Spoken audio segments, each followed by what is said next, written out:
Thanks for choosing this free Anfield Index podcast. If you'd prefer to listen to this or any of our other shows without adverts, then now's the time to check out Anfield Index Pro. With AI Pro, you can supercharge your entire listening experience. You'll not only get all of our podcasts without the ads, but you'll have them far faster with our quick publish feature available exclusively for subscribers. AI Pro also puts you in the heart of our sound studio, with an option to listen to many of our shows live and interact with the podcasters in real time as the shows are recording. Upgrading couldn't be easier. AI Pro is available on all popular podcast platforms, and we have our own apps for Apple and Android. Just head on over to AnfieldIndexPro.com and get started today. Hello and welcome to the second edition of the Transfer Window podcast. It's me again, Guy. And of course, I'm joined by Dave Davis. How are you doing, Dave? Yeah, all good, cheers. Good. So let's get into this. It's been a busy week again for Liverpool on the transfer front. But we do have to start off on a sad note, Dave, and that is Mane seemingly all but sealed to Bayern Munich. And I think I worded it on Twitter as the first of the five pillar signings leaving...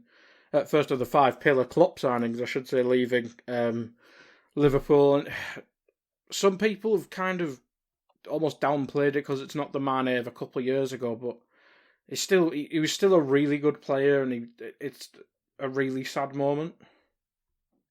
Yeah, I think we knew it was coming, but it's pretty much there now, isn't it? And it is still a sad moment. Might not be the player that he was a few years ago, you could argue, but at the same time, we had serious people arguing he could be a potential Ballon d'Or candidate, so you've got to look at that at the same time. I think when you look at it, is it good business? It's difficult on the surface, because when you saw the fee and Joyce, etc., broke it down, you see in 27.5 million guaranteed, 5 million based on appearances, and a weird amount of 2.6 based on achievements. So you could be looking at up to 35.1 million in total. So when you look at that, you think it's not the highest amount for a player with his ability. And then on the other side, you could argue 30 years old, length on contract, clearly the third time he's asked out, as we mentioned before. So it depends how you want to look at it. But to be honest, it's happened now. Guy's a legend. That's how he leaves, and we just start to move on. Simple as that. Yeah, and we have done with Nunes and Diaz as part of that as well, haven't we? So we've replaced him probably with two players as well. So it almost shows how important it was that we had to sign two players to replace him, because we had to replace left wing him and striker him. So yeah, he's been a fantastic player, and we all wish him the best of luck at Bayern until they play Liverpool. Hopefully, he has the worst game of his life. Indeed. But moving on to an incoming and hopefully a happier story, is Calvin Ramsay joining? Finally got announced today, fortunately.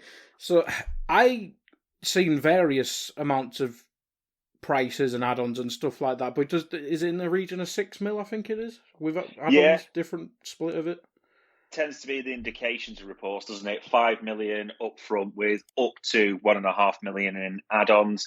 I won't pretend I'm a profound watcher of the SPL, but from the usual snippets that we've all seen or the reports, you can understand why. The crossing ability, I think someone phrased it well, almost like a younger version of Trent they're hoping for. So if he's anything like half that good, it's going to prove to be a bargain, isn't it? Simple as that. Yeah, it'll be interesting to see if he is actually the backup to Trent as well, because 18 is still very young. I know he's had basically a full season of SPL, but I know Rangers got to the Europa League final, but you still look at SPL and you're probably thinking Championship mainly, or League One at some teams. So yeah, we're not sure what level he's played at, are we? It's an interesting one, because you do think that. You look at his age and you think, does that mean Gomez is more likely to be the backup right back, in all honesty? But at the same time, he has got that experience at quite a young age. Also, it's been made clear that he will be part of that first team squad. It's not one of those where signing him straight back on loan to Aberdeen or looking to get him out type of thing. He's definitely staying, which makes you think he'll get some real sort of game time, I'd say. But it'll be interesting to see, because if he doesn't, you do wonder about his development. But It's not an earth-shattering one, but still backup right back, something we've talked about for a long time. So got to be pleased with that deal. Yeah, absolutely, absolutely. Moving on to another couple deals that have kind of been long rumoured, and I think we discussed them last week as well, but we can probably focus on a bit more because we got the two big ones out the way, and that's Taki and Nico. I mean, Taki's been linked with loads more clubs, but it seems to always come out that Monaco are the favourites. Have we seen any more developments regarding that? Yeah, I think there's, not unfortunately, but there's been a natural slowdown, I'd say, because Wales and Japan have recently just finished their international schedules. Wales with the Nations League, and Japan have had quite a few friendlies, even playing Brazil quite recently. So they've only just gone on holiday, that pair, those, in that sense. So there might be a little delay for anything to get sort of moving, but the initial indications are, yeah, absolutely. Monaco appear to be favourites somewhere around the £17 million mark, and they're obviously flush with the Tchouameni, how you pronounce it, cash when he's gone to Real Madrid. So I expect that to get done. Same with Nico, realistically. Now Ramsey's in the door. Nico's naturally got, for him, a World Cup to think about. So be very surprised if in a week's time we're not hearing some traction on both of those, in all honesty. Yeah, I think Monaco for Taki seems like a really good move. I think, did they get Champions League? I think they might have missed out on the last day, maybe. I'm sure they're in Europe either way. But Nico, it still seems to be Fulham or Forest that I've seen named. Yeah. I saw a couple Fulham fans maybe say spending 10 to 15 on a rotation right back because they have Kenny Tete, I think his name is. It might not be the best spend of money, but he was certainly good by all accounts in the Championship. So I'm guessing we'll definitely get 10 to 12 mil at the very minimum. Yeah, it's a difficult one in a way for Nico, because obviously you'd think he'd want to go to, how would you put it, an established Premier League club, play at the highest level that way. That being said, with the World Cup, in a 6 months or so time, he is maybe thinking, where am I going to play regularly? That's going to be the key thing, because he's as much as he is a big player for Wales, he's not always an automatic starter. You've seen Roberts in there a few times as well. So I think that's going to play a real part in his thinking. Where can I take that next step? But where am I going to get regular first team football? So, yeah, I think we almost said it last week, didn't we? Somewhere 12, 15 million would be great, but anywhere upwards of 12 million sees that done, basically. Yeah, absolutely. Absolutely. We've kind of highlighted there that the two deals we all knew about are done, and now it seems to be the focus on exits. I mean, we mentioned the two there, and beyond that, what we're looking at, Ox leaving, but I think it was Maddock in the Mirror saying we might keep him just because we're not buying anyone else, which we'll come on to in a sec. Nat Phillips, there's been rumours of another loan, which to me doesn't really make sense unless there's an obligation to buy. But outside of them four, if you count Taki and Nico, is there anyone else you see leaving? Probably the two you mentioned. I mean, Ox, I think we'd all be astonished a little, really, if he's here at the start of next season. The end of last campaign, the guy wasn't even getting in squads. And I know there's talk about 5 subs, but even with 5 subs, does that really put him in the bracket of getting game time? I think there's others that get minutes on the pitch before him. So I'll be astonished.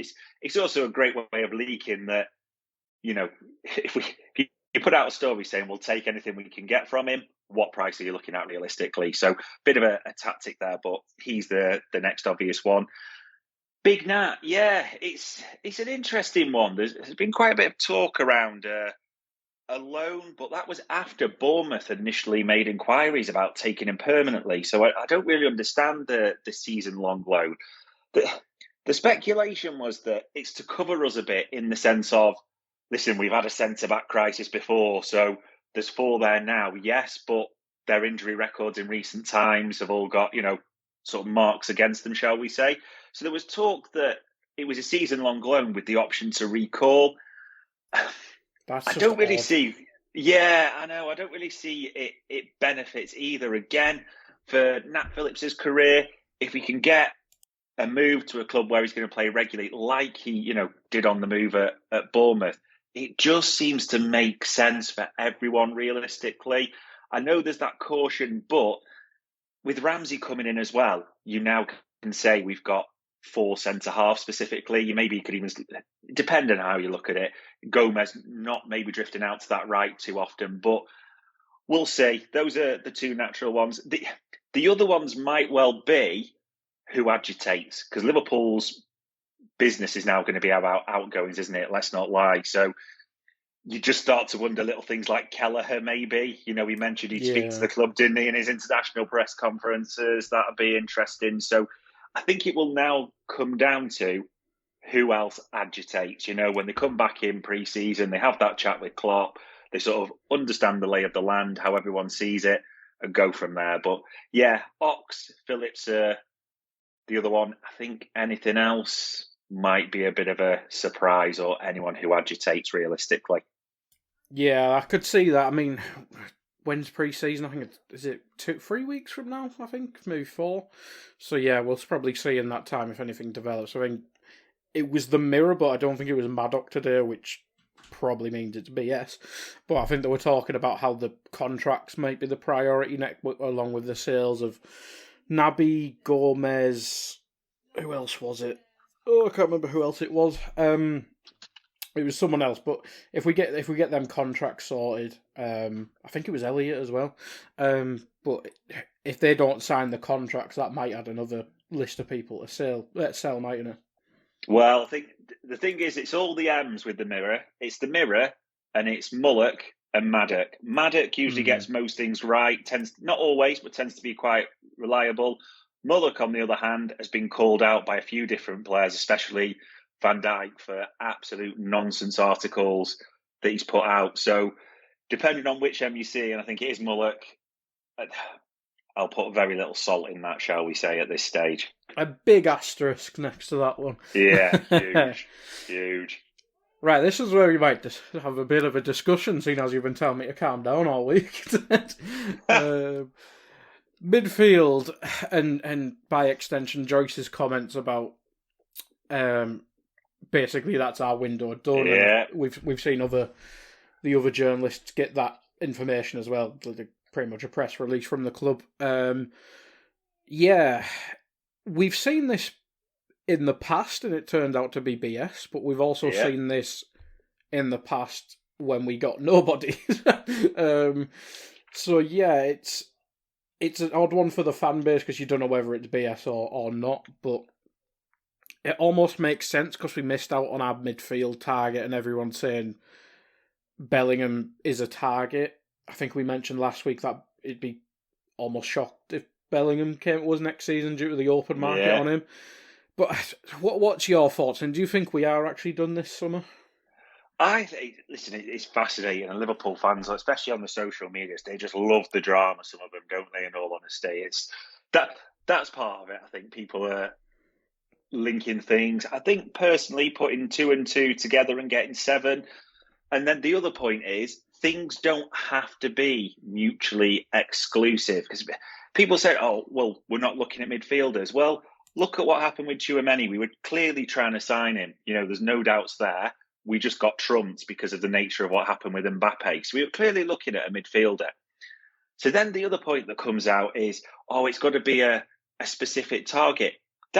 Why people can't put sort of stake in that, I'd really struggle to understand. It's been proven time and time again that Liverpool will wait for who they feel is the right person. If they've got specific list of names, I'd say, in mind, they will wait for those. And if they're not available, doesn't have to, they won't get a stopgap or something like that, whatever you want to call it.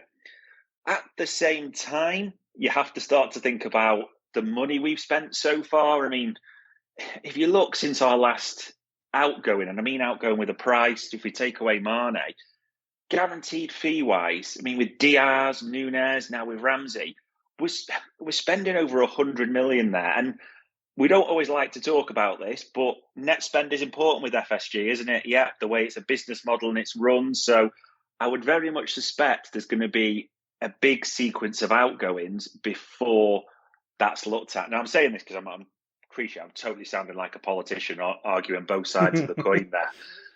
If the right target comes up, that can be true as well. I think it's easy to talk Bellingham, isn't it? Because it's pretty much the obvious one.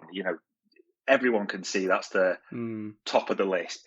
If Jude Bellingham becomes available, Liverpool, I would bet fortunes will move. At the moment, there's nothing that indicates Dortmund are willing to sell. We talked about that last week. There's nothing that suggests it there. However, that doesn't mean it's just Jude Bellingham. It could be Matheus Nunes has been mentioned, hasn't he? That there is necessarily other candidates. But I do think Liverpool have got, personally, a very, very narrow list. Wouldn't surprise me if there's sort of 2 or 3 names on there. I'd bet good money Jude Bellingham is at the top. At the moment, they might not think that any of those are available, which I think is linking to next summer. It's also, if you were wanting to buy a midfielder, you're not going to scream, we've got cash, we want to buy a midfielder, are you? You're not going to leak that to the press outlet. So that plays a part in it at the same time. Now, I appreciate, for anyone jumps on me, I totally understand that sounds like a politician's answer and I'm arguing both sides of the coin. It is just my personal opinion. And what are we a few weeks into this transfer window, Guy? We've got, a whole summer of this left to go. There's going to be lots of outgoings, incomings at other clubs. Other clubs' players are going to say they want to leave. And what's that phrase I hear? An opportunity might present itself. But there is a long, long way to go in this window. So let's just wait and see. And Indy Kaler did tweet about it last night, which is the most important thing. Yeah, exactly. Yeah, it is going to be interesting because I think everyone, well, even the club sees by extension of what the press has said, because they say they're willing to wait for the midfielder, but we've been willing to spend 50, 60 odd mil on Tchouaméni this summer for the midfield, so we recognise there's a gap. We obviously want the perfect candidate, whatever, but we're willing to spend big money on this position. So we understand there's a gap there and a need there. And if Bellingham is the next target on that list, it's going to be more than that. It's probably going to be 80 at the lowest if you can really butter up the new Dortmund people, but it's probably going to be in the £100 million mark. I think we both said last week, I doubt we'll spend that much on one player. But maybe the fact he'll probably be 19 by then improves it a bit more. But yeah, it'll be scary. It will be crazy if we do spend 100 mil on one player. Especially midfielder. We'd have to be really convinced, I think, and maybe at the same time. And this is another point that's been made, because I think those two that you made, they can both be true. We're only going to, spend big money if we think they're worth it, when they're available. Both those points can be true. I think in this sense, and this is a gut feeling rather than any proof, but it seems to be, no smoke without fire. You hope, and it is a hopeful point, I want to be clear on that Bellingham is leaning towards us. There's been clear suggestions by, a number of outlets that, he's got that link with Liverpool. That would help us, like it did with Nunes when, he stated it was his preference to move to us. But there is the danger of leaving it till next summer. And also, let's be honest, Guy, there's a World Cup around the corner. If he has a storming World Cup or plays well, it's not going to discount the price, is it? Yeah, I think the price is going to be humongous either way, because you got the English tax and he's already starting for Dortmund at 12-year-old. But if he has a big World Cup, as you say, Real Madrid have already been linked. I think that's kind of Spanish media nonsense links, because we literally just talked about it last week, didn't we? They've got the next midfield sorted, unless they if they don't fancy Valverde, maybe, but he literally just assisted in a Champions League final. So, but if he has an awesome World Cup, they'll come involved. Bayern obviously want to nick people from Dortmund, so that's the possibility. And the big one's Man City.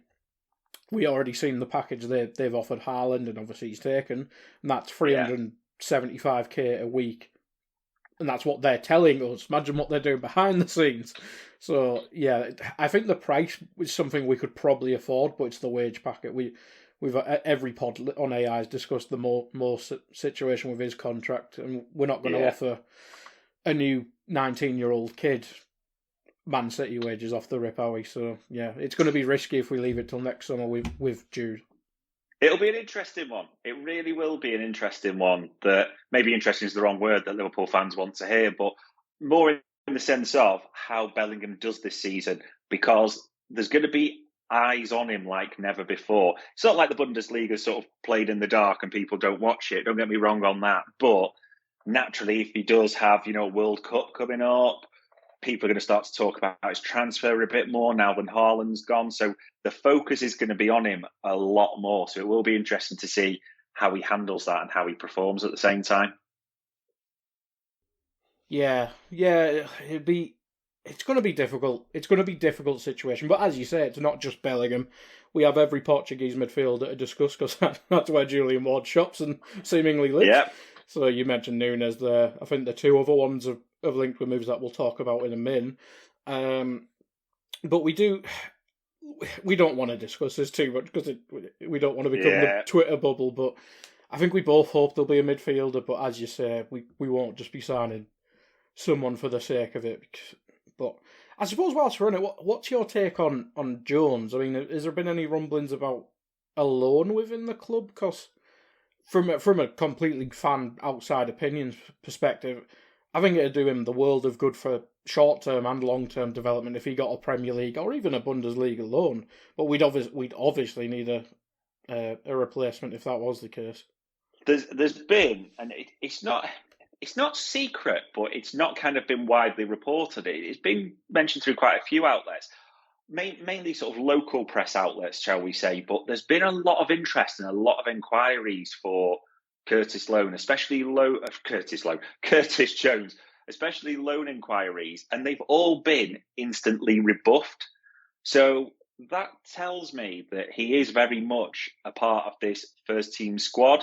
Now, again, was probably leaning into opinions now. I know it's moving away for transfers, but the fact these loans are just being instantly rebuffed, I would be very surprised if he's not a real part of Klopp's thinking next year, especially with 5 subs coming up. I think you will see Curtis getting far more minutes this year. Could be wrong, but it's quite telling when the club are turning down all types of approaches. Well, that's quite interesting.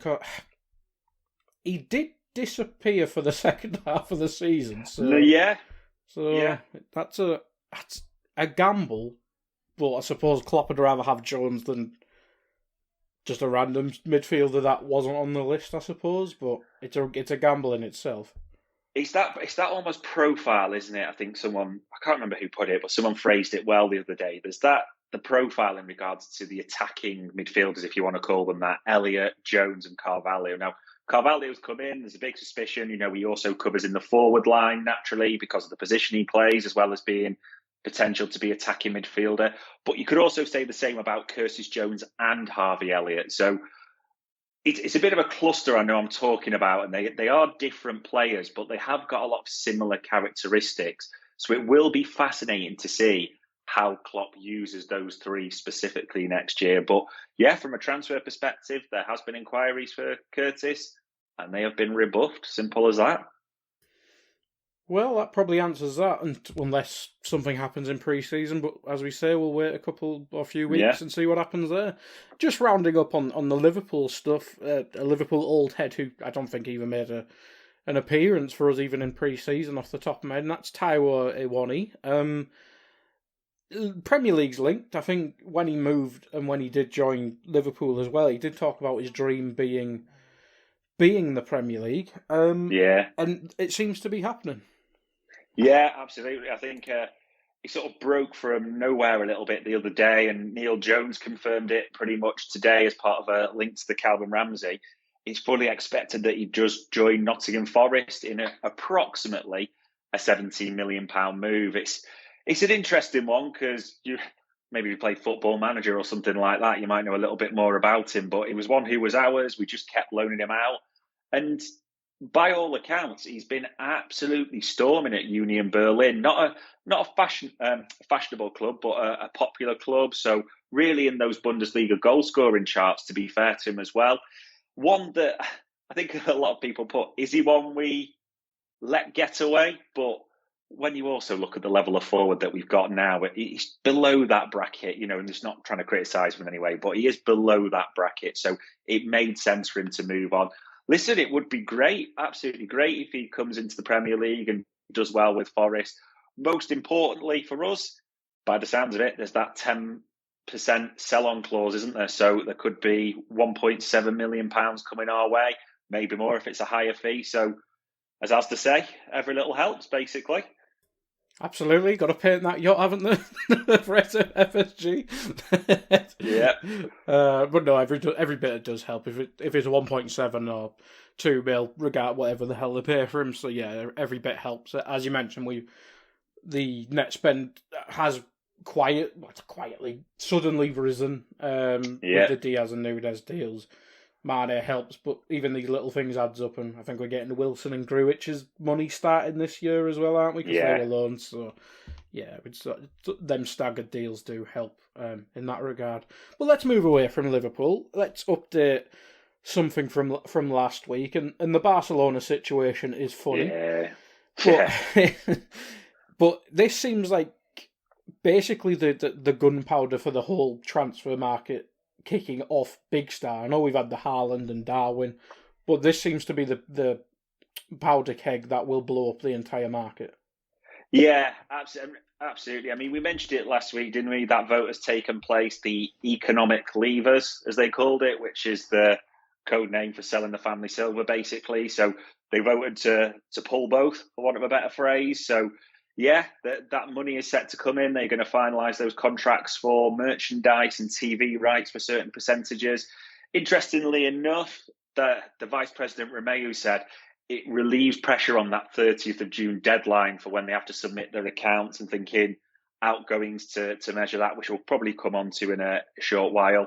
But up to 700 million potentially could be raised. But it'll be interesting to see, maybe as a side note, what sort of contracts they can negotiate from it. But to business, like we're here to talk about, as you said, it's that knock-on effect. It's Kessie, Christensen, you can get them signed. They name-checked him in the press conference. Gavi is set to be done now any day. The cash is there for that.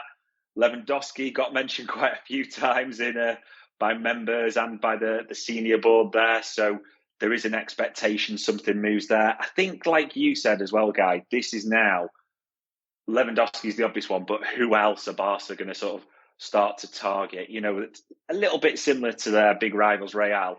They do look for, Galacticos quite often or big names, don't they? So it'll be interesting to see what sachets across there. At the same time, De Jong and United, it was an interesting one because a lot of people were speculating in regards to that doesn't need to happen.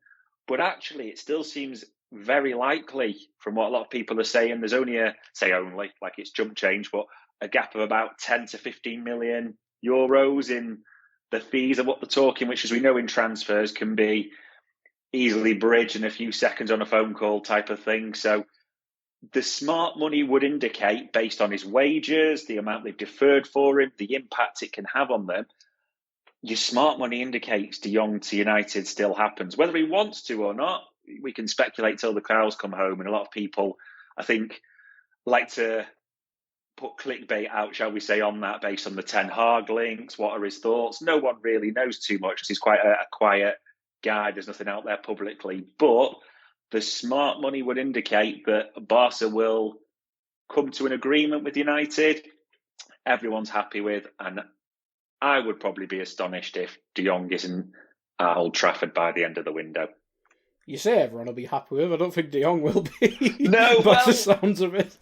It's one of them you say it's not happy with, and I totally understand why maybe one doesn't want to leave Barca, but it's amazing when there's 250 or 300,000 reasons each week. You can console yourself quite quickly, can't you, in all honesty, put it that way.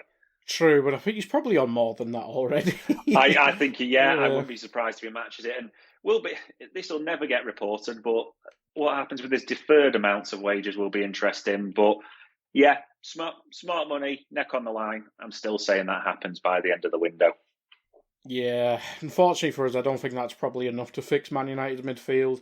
I think he's an excellent player, but they'll still have McTominay or Fred next to him. So yeah, exactly. Happy days for us, I suppose, if they're going to spend 80 mil to replace Pogba, who wasn't the midfield issue to begin with. But hey-ho. Right, let's move on to other Premier League clubs then. And basically, this is going to be London-centric, seeing as they're doing all the business at the minute. Let's start with Spurs. And this is probably the most interesting club because we know Man City are our rival. They're the ones who keep toppling us to stuff domestically, well, in the Premier League basically this season. But Spurs are the more interesting one because I think they've got the best manager out of the other teams. Yeah. And they've probably got the two best players out of the other team in Son and Kane. And they have started their business, and for me, I think it's quite smart business. And as you've done the notes up for us here, and you think it is as well. But Perisic, Forster as backup keeper, and Basuma. Yeah. I mean, 2 frees and Basuma for 25 odd mil. That's just really clever business.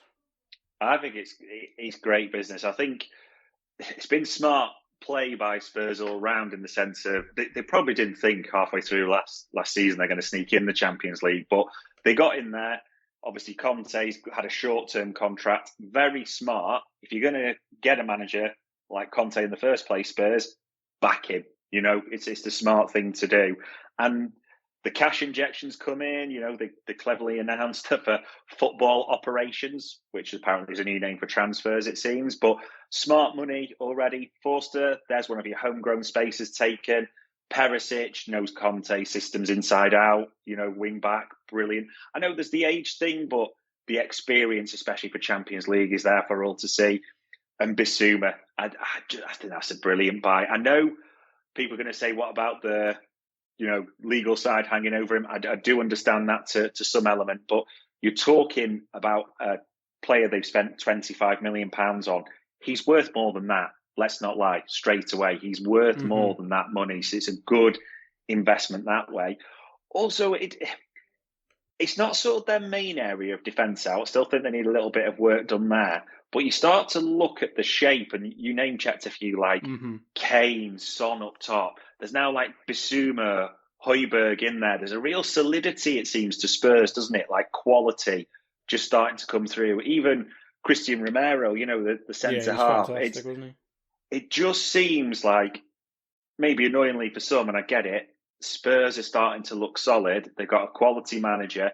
Also, you know, they've got the right people in place there. There's Patrici, isn't he, the ex-Juventus sort of director of football's moved in there, who, let's be honest, if Conte's not there or Patrici, you know, they're working well together. You maybe don't get one without the other, so to speak. So everything for Spurs seems to be moving in the right way at the moment.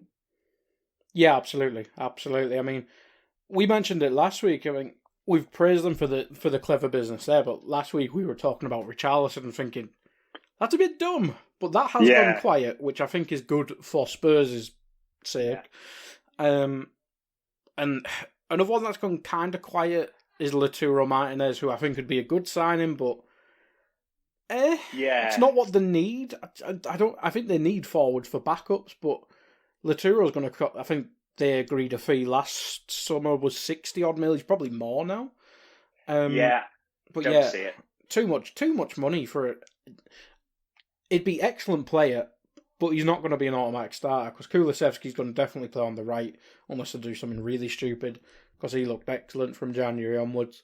And then the two lads we talked about, they're going to start every week. So unless they change formation, it doesn't really work. One that is kind of close is Jed Spence. He seems to want to go back to London. He's been up in the north for up near my end at Borough for a while. Fell out with Borough and then ended up doing excellently at Forest on loan. But moving back to London and playing as a wing-back under the bloke who basically transforms every wing-back he works with. Perfect move, I think. It does sound a great move. That it seems very much that it's an area that Conte's identified, isn't he? The left, the right wing-back. Perisic is in, you think, for the left. Jed Spence, like you said, right wing-back. Had a storming season with Forest. I know people are going to say it's Championship, but you also saw this year when Conte was experimenting, he was quite happy to put Sessegnon in there, wasn't he? Instead of the Reguilon, the Argentinian wing back. I think he's Spanish, but yeah. Sorry, Spanish, yeah, there you go, isn't it? But I think this, again, that would be good business. also, the other thing that sticks in your mind is Spurs are in the Champions League, so they've now got those demands of Tuesday, Saturday, Wednesday, however you want to put it, midweek games more regularly. I know people would say, oh, they were in Europe last year, but they got knocked out the roller cola, whatever it was, quite early on, didn't they? By COVID as well, never mind playing again. There you go, exactly. Yeah. There you go. So maybe that is a new challenge. So he's going to need more numbers. There's no two ways about it, but it certainly looks like he's addressing that. And the other one that they've talked to, which little risk on this, Eriksen looks like Eriksen may well make a move back to Spurs. Good move for everyone there as well. Another sort of creative player in there. So everything seems to be rosy for Spurs at the moment. Yeah, I quite like the Eriksen move. I think even just if you're a Spurs fan, he is one of your best players of probably ever. Let's be honest. I mean, certainly in the Premier League era. Yeah. On a free, we saw what the impact he had at Brentford, basically transforming their second half of the season.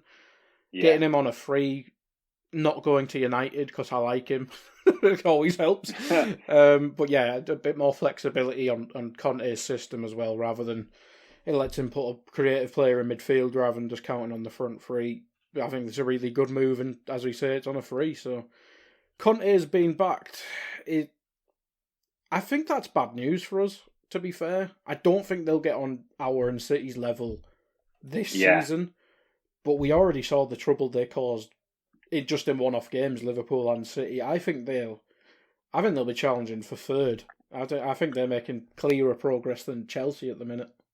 I think that, I couldn't agree more with that. To be honest, there'll be envious eyes or worried eyes from the other London clubs and the other rivals for those top four spots. I think that you're right. They're still behind us. You'd still look at the defence. They've got that challenge of getting used to Champions League football, etc. But it's looking good for them. They're backing their manager. There's plenty of positive things for a Spurs fan to look at the moment. No two ways about it. Yeah, absolutely. And I do like Conte. I think if Klopp were to go, touch wood, I think Conte would be on many people's list. I know he's more of a shorter-term manager, but in terms of quality-wise, there's a very small selection that are as good as Klopp, and I think he's certainly in that conversation. But yeah, you mentioned the cash injection there, but Spurs backing a manager, I imagine it'll pay dividends eventually.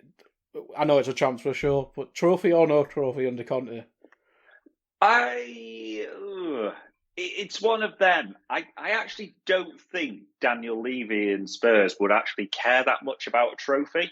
I think if you just said to them, like you mentioned now, you're not going to win a trophy, but we'll give you Champions League again next season, they'd snap your hands off for it. I know that's not the same. Spurs fans will be thinking, can we get a cup, anything like that?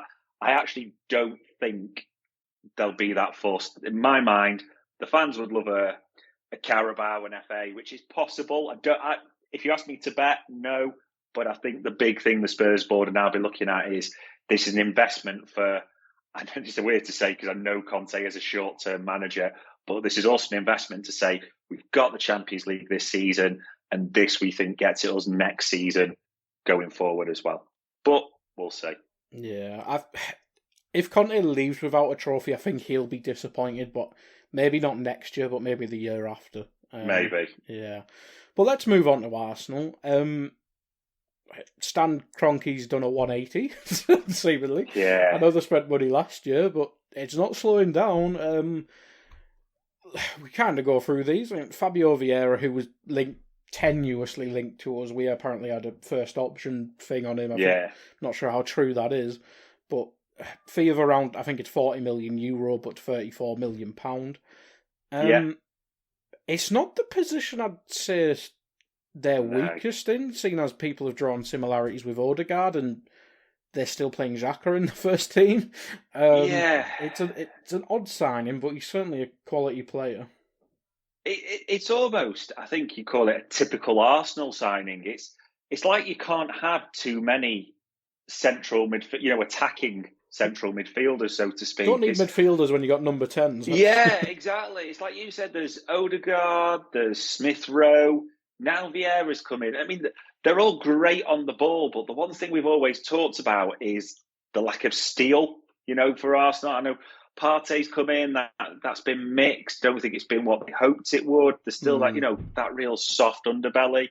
And you look at Xhaka's just a loose cannon. He's just a risk on the field, but every year he somehow manages to stay in that Arsenal lineup. So it's not looking any different. So it's like you said, if someone at Arsenal gave you 34 million and said, get us a midfielder, I want to be clear on this. I like Fabio Vieira. I think he is a talent, absolutely. I do wonder, again, has he got that physicality for the Premier League?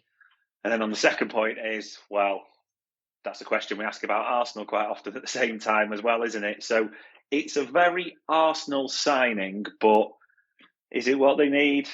I'm not really sure on that. Yeah, and you can almost say this about the next one as well. I mean, they got a bid rejected for Lisandro Martinez, who is a centre-back, but I think he's very versatile. I think he can play a left-back and defensive midfield as well, which, if he was locked in as a defensive midfield, I think it makes a lot more sense, because he's left-footed. Gabriel's probably their best centre-back, but for my money, who's obviously left-footed. Left-back's teeny, but we know he's made out of wet toilet paper, so he good cover there. But unless he's locked in as a midfielder, again, 30-odd mil, which got rejected, so it'll be more than that. Again, it's weird. Yeah, it's almost a weird one with sort of Lisandro in that regard, because, as you said, he's plays left back, he plays centre back, so maybe they're looking at him to cover both potentially. But I think usually this isn't doing down a player by any means, but usually you'll find with utility players, as much as there's an advantage to that, they're maybe not strong enough to hold down that one set position that way. I think the other thing I saw is you look at where Arsenal are a bit weak, especially at the back, and you think that height, that physicality. I mean, Ben White's not the tallest, is he? Not the biggest, despite his ability and pace. Gabriel, like you said, is the most physical. The interesting one that might be a bit of a wild card is Saliba, the guy that they've had on loan to Marseille. All the indications are that he's finally coming back, having been the weirdest signing and then multiple loans. But Lisandro, 5'9", so he's not going to be. And he's not that way for Ajax. He's Ivan Toney fodder, I think. Yeah, indeed. It just gets the feeling maybe bullied at certain times, written all over it. I mean, it sounds like we're absolutely doing him down. He is an excellent footballer. He's got real, real technical ability from the bits I've seen. But it's back to that root cause that we're talking about, isn't it? Is that what Arsenal need? Time will tell, I suppose, but there's a couple of big question marks for me. Yeah, it certainly seems like they're just seemingly addressing squad options, because, as I say, unless Martinez is a midfielder, he's not going to start over Gabriel. He'll probably get plenty of minutes at left back, as I said, Tierney, but I think they're worried about Thursday night football by the sounds of it. Let's move on to some deals that have kind of gone quiet and some have publicly been distanced from. We'll start off with Tielemans, because that was publicly distanced from the other day, wasn't it? And it's seemingly Vieira or him, and they went for Vieira. I would have preferred, for what they need, I think Tielemans would have been better, but maybe they just want to harness the talent of Vieira and mould him into something. But Tielemans, I think 25 mil or 30 odd mil is the rumoured price. I'm surprised more clubs aren't going for that. Even Liverpool, we mentioned earlier, we don't want to just stopgap, but he has been linked in the past. I'm not surprised we'd be in for something like that. But 25 mil for a Europa League or even lower Champions League team, I think that's a bit of a bargain, to be honest. It's a weird one, isn't it? It's like when you look at his profile, sort of Belgian international, the big moments he's had, and if you were talking about his highlights, you'd be thinking clubs should be all over this, especially, like you said, a year on the contract. So 25 million is the rumoured price. If he makes it clear he's not going to re-sign, clubs could even drive it down a little bit. That being said, there's going to be a reason why everyone is having a look but not pulling the trigger realistically. I mean, I watched him a few games. I won't pretend I was an avid Leicester watcher by any means, but I watched him a few games last year. Didn't impress me that much. I think the biggest thing that not worries me, but I'd be reluctant around if I was a Premier League club, is the mobility side. It doesn't always seem the most mobile Tielemans. I mean, he's got technical ability. There's no two ways about it. He can play the through ball. He's got assist his locker, that type of thing. But it's an interesting one. It really is. But no clubs are pulling a trigger on a guy with real pedigree. And if you went, he's going back a while, don't get me wrong, but if you went back maybe 3 years or so, people were talking big money and big clubs for Tielemans, weren't they? Yeah, absolutely. So it almost feels like the career's really stalled, and you do wonder what's in that a little bit. But yeah, seems like Arsenal had maybe the options to pick. They've gone Vieira, so you do wonder what is available for him now, realistically. Wouldn't surprise me someone like Dortmund or something like that goes in just for and they lost Witzel, didn't they? So maybe just some. I know they're very different players, but could be interesting to see where he goes. I think there was rumours he might sign a new deal for a year, which would be odd. But anyway, a couple other deals. Gabriel Jesus seems to be on and off by the day. Don't like him. I think I like him as a player, but he does have a cryy face, so it kind of annoys me. But I think he'd be a good signing. I don't think it's what Arsenal particularly need, but I think he's a good player, and I think if he was a starting 9 at a club, I think he'd get plenty of goals. Do you know what? I'd love to know if that's on Edu's list, has a crying face. I wonder if that's in the cons column at all. Be interesting. Definitely. But not marketable crying. Yeah, indeed. But I think this gets done. I think it's one that it's clear they want him. It seems to be a price type of thing there. I'd go against that, to be honest, from opinion. I think he'd be a great signing for Arsenal. You saw he got annoyingly, at the end of last season, quite a few games for City, didn't he? And made a real impact, unfortunately. So he has got goals in his locker. I think if he was one careful owner, well-loved number 9 type of thing, it would go quite well. Also, I look at Arsenal, I think, who else have they got, really? I mean, Nketiah finally renewed the other day, didn't he? So that's the only other striker. But they've gradually cleared out the old guard of Aubameyang, Lacazette. So you look who's really there. So I wouldn't be surprised if he's also looking and going, well, I'd play regularly. I'm going to play regularly, if I go to Arsenal. So I'm not saying he's going to sort of set the world alight, but for where Arsenal are at the moment, I do think that could actually be one of the surprisingly good signings, personally, but we'll see. No, I quite like him. I just wondered, because they were linked with, what's the lad who went to Vlahovic? They were linked to Isaac and stuff like that, who are all big, massive lads. And Jesus seems, I think he could play as a lone striker, but it just seems going from 6'4" lads to a smaller South American type forward, it's just a bit of a change in direction, but they're allowed to do that. I think it'd be a good signing, yeah. We mentioned Saliba, so don't really need to touch on that. Are you surprised they're going this big, or seemingly going this big? Because they might shop with a sale or something like that. But I mentioned Stan Kroenke going full 180 there, but they seem to be giving football a real good go. Maybe I think the Rams won the Super Bowl, didn't they, recently? So maybe they went, we've completed American football, let's complete football.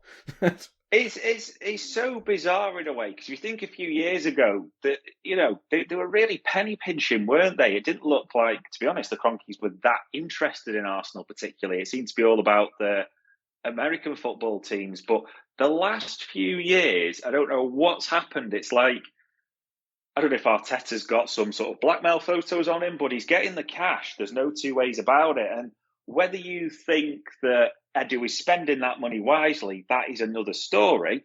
But he's definitely getting cash to spend and deal.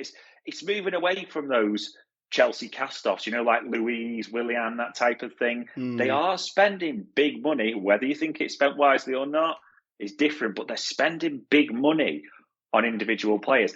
I generally don't know if they're just getting egged on by Spurs a little bit, if it's sort of a chicken race type of thing a little bit. It seems to be responding to each other a bit. But Arsenal blew it last season, big time. They absolutely blew it. They never had a better chance to get in the Champions League, realistically. And it seems to me that they're thinking, let's buy, we'll get the squad bigger, we'll get more quality in, which I totally get. But now they've got, as you said, the Thursday-Sunday challenge. So it's strange that all of a sudden in the last few years, they have just turned the tap on the Cronkies. I think in short, the story is they've turned the tap on, but it's not really being used that wisely in my personal view. And unless something major happens, they're not getting top four next year. Yeah, maybe Saka joining us funds all of it. Yeah, maybe next year. That's next year's problem. Let's move on to Chelsea. Let's start with one that kind of broke today. I think you set this agenda up the other day. Sterling seems to be becoming a target because the Ousmane Dembele thing's slowing down. But the rumoured price, and this is from Damasio, who is either a spoofer or the king of transfers. I'm not sure where he is on that anymore. Yeah. But 35 mil for Sterling, I mean, it almost makes the Mane deal look better. But I think that'd be a really excellent piece of business from Chelsea if that happened. Well, probably as you mentioned there, Guy, I had it on my agenda as a bit of like something to reveal. I was going to look like a proper Aldi-style ITK or whatever they call them type of things. But yeah, from the little bits that I heard, the two players that Chelsea had asked about in quite strong terms, one was Sterling from City, and the other one that they'd asked about, interestingly, Richarlison. So they'd asked Everton about Richarlison. I don't know why. What's with these clubs? Well, to be honest, no less with Liverpool fans. No one likes Chelsea and no one likes Richarlison, so it could be a match made in heaven, realistically, for that regard. But yeah, it does seem that the indications with Sterling initially were it's quite clear he's not in Guardiola's favour. It seems like there's a little bit of a fallout there for whatever reason. He's not in that first team. The suspicion was a natural move abroad beckoned, didn't it? So Barca, Real Madrid were mentioned, and he's only got, I think it's a year left to run on his contract. So there was even suspicion if he doesn't get the move he wants, that he'd run it down and naturally get, we know Raheem likes his cash, doesn't he? So get that big move abroad next season. However, suggestions are, and we'll see how spoofy it is, but my indications are that they're asking. So 35 million roughly. It's going to be a huge wage. There's no two ways about that. But Chelsea are not adverse to paying big wages. Let's not pretend that for 1 second. So there's something there. It's not a complete, pulled it from nowhere. Do I see it? Maybe more than people would think. I know someone said, they wouldn't sell to a rival. Would you really say Chelsea are City's rival at the moment? They're a big club in the Premier League, but I wouldn't say for what City's aims are, Chelsea are necessarily the biggest rival right now, especially with what's happening there. But I can make a case either way, but it's not just a case of nothing being there. There's definitely interest and there's definitely been an ask. Yeah, he is a London boy as well. I think he came through QPR's academy before joining us, so that's similar enough to Chelsea, isn't it? So I think the London move's always been somewhat destined for him, and Chelsea, I think he's an Arsenal fan. I might be wrong in that, but I'm sure I've read that somewhere. But Chelsea's the best team in. Well, we might mention Spurs, but Chelsea's probably the most established team in the capital at the min. But yeah, I think that's a really I know the wages would be stupid, but that price I'd take him easily back at Liverpool. But the wages would be mental, as you say. And we're not paying more, so we won't pay Sterling. Let's go on a couple other things with Chelsea. Yeah, we kind of mentioned Spurs and Arsenal. They're spending a lot of money in backing the manager, whereas the new ownership's only just in the door, to be fair to them. But the Koundé stuff's gone quiet. It's more about sales, the Lukaku situation getting sorted. There's that Sterling thing there, as we mentioned, but it doesn't seem like the Chelsea of old where it's just literally the money meme where he's spraying dollar bills about, is it? Nah, it's because it's taken so long, as we all know, this takeover and all the things that have been going on. The travel for Chelsea's been in the complete opposite direction of the likes of Spurs of Arsenal. It's almost been like scramble to the exits type of thing, realistically. And what that means is it's now a case for the new Chelsea owners. You can't just flip the switch and it turns around. It's like that freight, isn't it? You've got to turn it around gradually, so to speak. But it is a scramble for the exits. I mean, it's quite clear one of the worst Premier League transfers in Lukaku. He clearly wants out, doesn't he? Talking about Inter, it's that negotiation of the loan fee and the wages more than anything. It seems like everyone wants that to happen realistically. And whichever way it gets dressed up, Chelsea are taking a massive hit on that. There's absolutely no two ways about it. And even everyone's talked about the figure, but it's billions of pounds. Yeah, but where are Chelsea starting from now compared against last season? Well, the star main hitman wants out after a season. It's been a disaster. Defence-wise, you say, oh yeah, they had a great defence. Well, yeah, they had a good defence, but two of those are gone, aren't they, in Christensen and Rudiger? So you've got two big holes there at the same time as well. On the other side, you look at your wing-backs. Alonso wants out to Barcelona. He's made that quite clear to the Chelsea board. He wants them to make that transfer happen.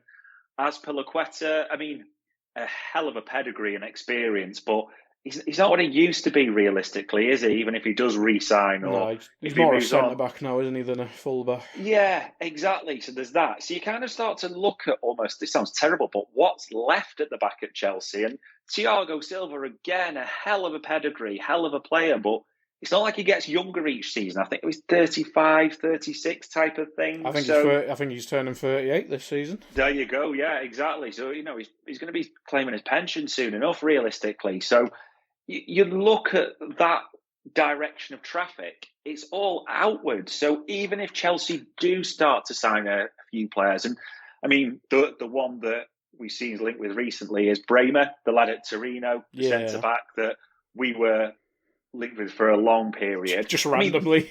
Yeah, exactly. Just almost pulled not from nowhere, but he's kind of on the link list, shall we say. So he's one that, again's been linked. And even if they get him in, could be a good signing, I get that. But look, we haven't even started to talk about their attack, but look what's going out of Chelsea in the first place. Never mind strengthening. Yeah, I think... Not to bore and go through the entire team, but you look, if they do get Sterling, Havertz, one of the million forwards that they've got as a front three, is quite good. But a lot of the goals need to be Sterling there, because Havertz hasn't proved it, and none of the wingers have that are there. Midfield, Kante aged a lot last season, I thought. Yeah, Kovacic absolutely. is excellent. Jorginho wants out by a few people's accounts. Yeah, absolutely. And then it's the young lads. Conor Gallagher's back, obviously. I think that'll be a good player to have. Absolutely. Then Loftus-Cheek and Ross Barkley still there. So unless I'm forgetting someone obvious, midfield doesn't look ideal. You mentioned the centre-back. Reece James, Chilwell, spot on, but no backup there, as you say. Alonso wants out. There's no right wing backup. So I think you're going to be looking at using the youth that's been out on loan. And it's almost a shame this ownership didn't come in early, or a change in tactics didn't come in early, because they've just lost Tomori, they lost Tammy Abraham. Yeah. So it's almost 2 years too late, I think. But there's still good players there. Like, I think they had a lad out on Huddersfield, and that Breuer at Southampton can come back, and Conor Gallagher, as I mentioned. So yeah, there's still youth players to fill the squad, but I don't think a title challenge is going to be there for a few years. Especially their owners talked about Liverpool's model, and you know how long it took for us. And I rate Tuchel as a manager, but is he Jurgen Klopp? I don't know. Maybe I don't think so. No. So yeah, it's going to be really interesting with Chelsea. Let's have a quick look at some other moves across Europe and the Premier League. Let's start with PSG. Vitinha and Skriniar. Vitinha's been linked with half the Premier League, us included. But it seemed to pop up 40 mil for him. I think it's a release clause, actually, so that would be 40 mil full. Midfield is an issue for them. Ginny went there, didn't work. Paredes, what's his name from Everton? Garnagher. Verratti seems to be the only midfielder they want, so it's no surprise they're targeting a midfielder for me. Not at all. I mean, they go through them at some rate, don't they? They'll happily throw money at it. I think, interestingly, it sounds like, Director of football, Kylian Mbappe, starting to make his first moves, isn't he, that way? Mm-hmm. So Vitinha seems the obvious one. The other one that sort of come on the radar that they've made late moves for, trying to disturb his move to Milan, is Renato Sanchez, player that bizarrely, we've been linked with a lot recently. Their new Well, I say sporting recently director over the years. got in from Yeah. Absolutely, through Lille. So there's that connection. So it's quite clear they're going to go again for midfield. And like you said, that they'll happily ship people out. It wouldn't be surprised if, unfortunately, as much as we love Ginny, named flop of the year, wasn't he, for Ligue 1? So I wouldn't be surprised if he's one that maybe does move on. Would you take him back on a loan? I would, in a heartbeat. I'm not his biggest fan, but if it's a player that we want Klopp to trust, it's Ginny. I could understand it. I totally get the logic. I could see it, the experience, knowing the system, etc., that type of thing. Totally get it. I think the chances are absolutely minuscule, probably because of his new. Well, I don't know how much he's on, but it's a fortune more. Also, history shows Klopp, and he said it before, I can't remember the exact quotes, doesn't like to go back, Klopp, does he? You know, once he's had that, he'll move on quite quickly. So I don't see it there, but yeah, this really is for PSG, the sort of start of moves. And let's be honest, part of the renewal for Mbappe was that they would make big moves. PSG have got big money, and the big moves are starting. Simple as that. Yeah, and Skriniar moving, it seems to have, again, a knock-on effect at the Premier League level. Bastoni was linked with more so Spurs, but I think Chelsea as well, slightly. But I think they want to keep him. He's the next big Italian centre-back, makes sense. But Skriniar going, probably one of the best centre-backs without being one of the most renowned centre-backs, probably. So, again, makes sense for PSG, who... I like Marquinhos, but outside of that, the centre-backs for me are just dreadful. So Marquinhos and Skriniar should be fun, I think. Yeah, it seems a good move for everyone. I think probably phrased it right with Skriniar. He's one of those ones that he's not probably in the best known centre-backs across the world, but, you know, from a media perspective, but a lot of the people within football, you know, say he's one of the top players. I think also Inter, it's quite clear that Inter are still looking to raise a bit of cash through various channels, aren't they? So he's the obvious name on the chopping block, shall we say. Yeah, both good moves. I wouldn't say they're bad moves for PSG. Again, it's one of those. It sounds horrible, but it is a farmers' league, isn't it? So it just solidifies them realistically. Even if Renato comes as well as the top dogs there, does it give them what they need for a Champions League winning team? Difficult to know that, but I would still say any of those players are probably an improvement on what they have there, realistically. I think it's a good start in terms of making a team, because Skriniar, Marquinhos, solid at the back. Hakimi is one of the best, probably second best right back in the world, or top three, certainly. Left back, they've got that young Portuguese lad, haven't they? It's always been the midfield. I know the forwards are lazy, etc. But if you have a midfield of Vitinha, Renato Sanchez, if he ever stays fit, and Verratti, it's looking a lot better than what it was. And it looks like there's an idea there. And getting rid of Leonardo for Luis Campos, it's a really good upgrade. But let's move on from PSG, because nobody cares till the Champions League's about. Yeah. West Ham, a really quiet summer so far, but looks like they're moving nearing signing a centre-back from Rennes. I won't pronounce his name right, but let's go for it. Naof Orgard, for just under 30 mil.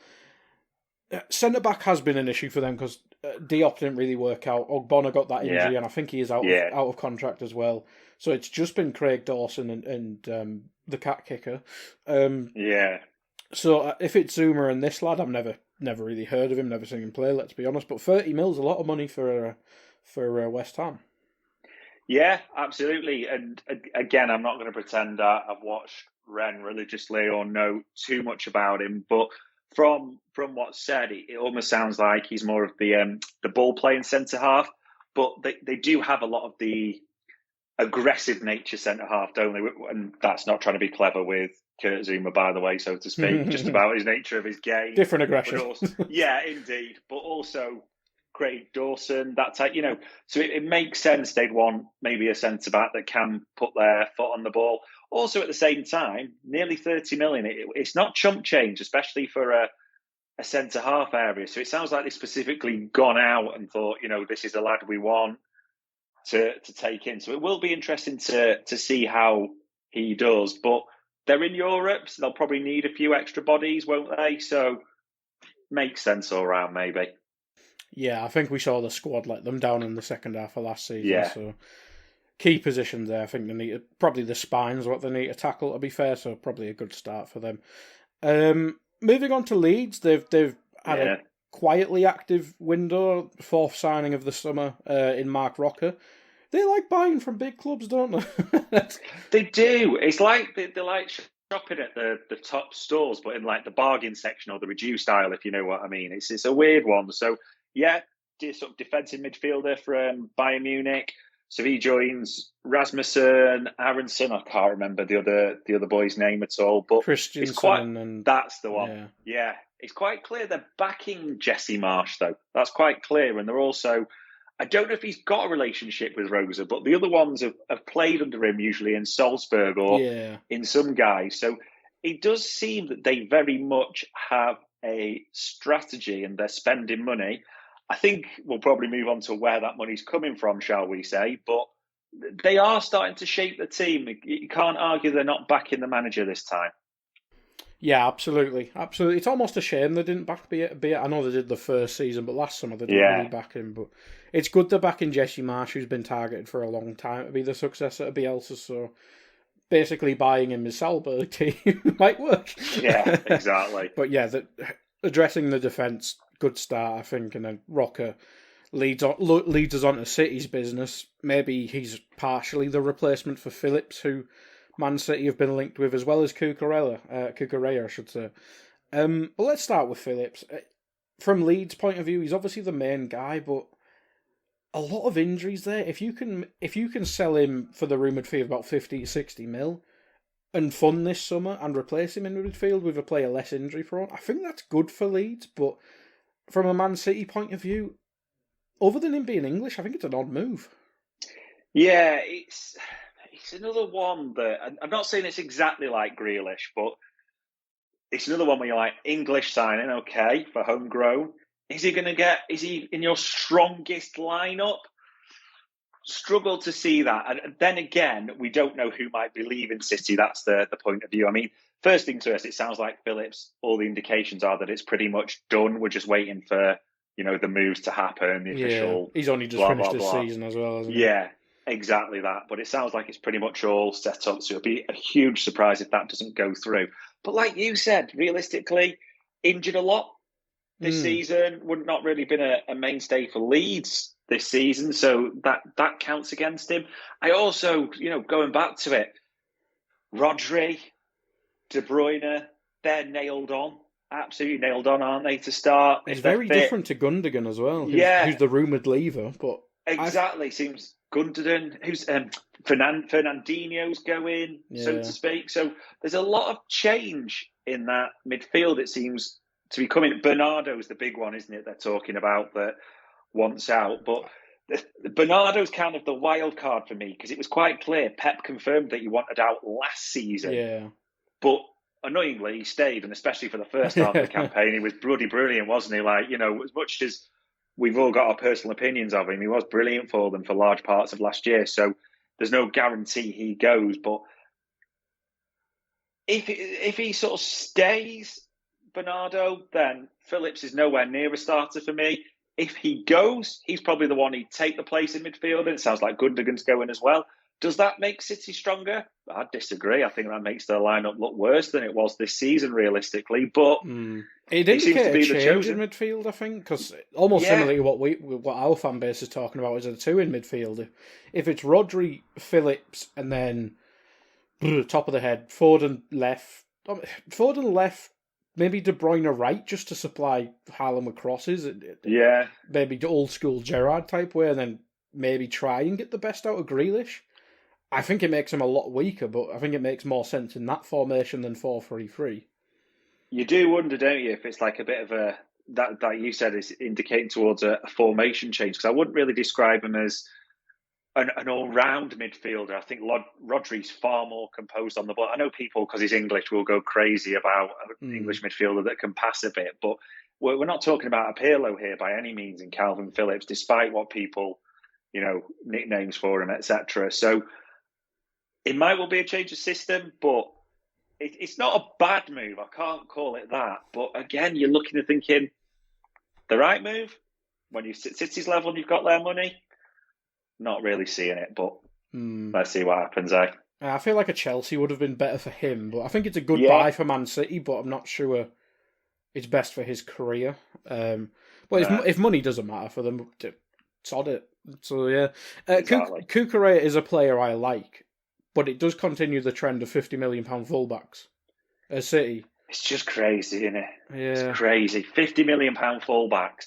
And let's be honest, especially the 50, well, we have to be careful what we say, the £50 million left backs especially, it never tends to necessarily work out, does it, really? For a variety of reasons. Variety of reasons. But quite often when you've seen City's lineup, when it's been successful, it tends to be the person who covers the £50 million fullback that does the job, whether it's been Fabian Delph a few years ago or Zinchenko, isn't it, this season more at left back realistically? Yeah. It never seems to really work out.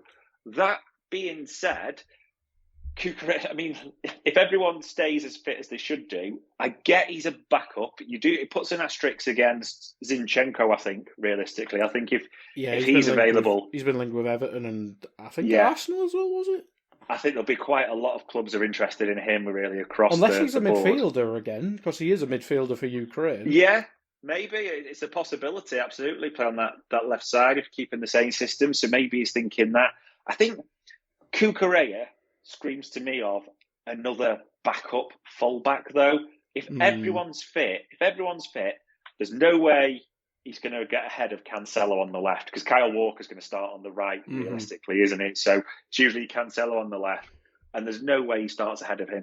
I mean, he's done very well for Brighton. There's no two ways about it. I thought he was a really good player. He looked solid throughout. I mean, annoyingly, he played quite well against us, didn't he? Especially at Anfield type of thing. Is that annoyance. But the figures they're talking, like Brighton trying to drive it up past the £55 million mark for a backup left back, Man City all over, isn't it, basically? I mean, 30-odd mil profit in one season. Round of applause, Brighton. Yeah. But I like the player. I can see the sense, but the money is just stupid. It is stupid. But Walker's more injured than ever last season. Yeah. I think Cucurella has the pace. I don't think Walker's that defensively aware. He's just the world's fastest man. Yeah. I can almost see him backing up Walker, but obviously on the left, and Cancelo can move. But maybe the future is Cancelo right, Cucurella left, but in the short term, it's Walker and Cancelo still. I think that's it. The fee just doesn't really mean anything to Man City, does it, realistically? They're one of those few clubs where they can say, we've got an idea of who we want for our backup left back, and people will say this, whereas everyone else will bristle and go, no, not a chance. It doesn't really affect them, does it? So it's a nonsense price, but fair play, Brighton. Simple as that.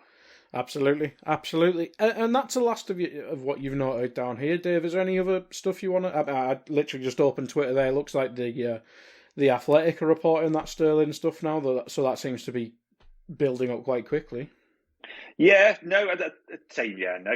Literally, I think everything that we sort of discussed there is it. I think the one, as much as I can't stand him, the interesting one will be Richarlison, because that's waiting now. So clubs are inquiring. It's quite clear he wants out of Everton, but who's going to actually put a bid that they deem suitable on the table? And then the other thing that will be interesting is they've very much gone into that period of exclusivity that they're talking about, but there is a bid for Everton on the table, isn't there, from that consortium? Yeah, the Peter Kenyon one. Yeah. Peter Kenyon is heading up, so obviously it's not a secret anymore, it's broken, but at the same time they've got into that sort of quiet period, exclusivity, which probably they're looking at Everton's books and their transfer spend over the last few years with a big how much against it type of thing. So there might be a few sort of skeletons creeping out the closet as regards the debt and everything like that, but will be interesting to see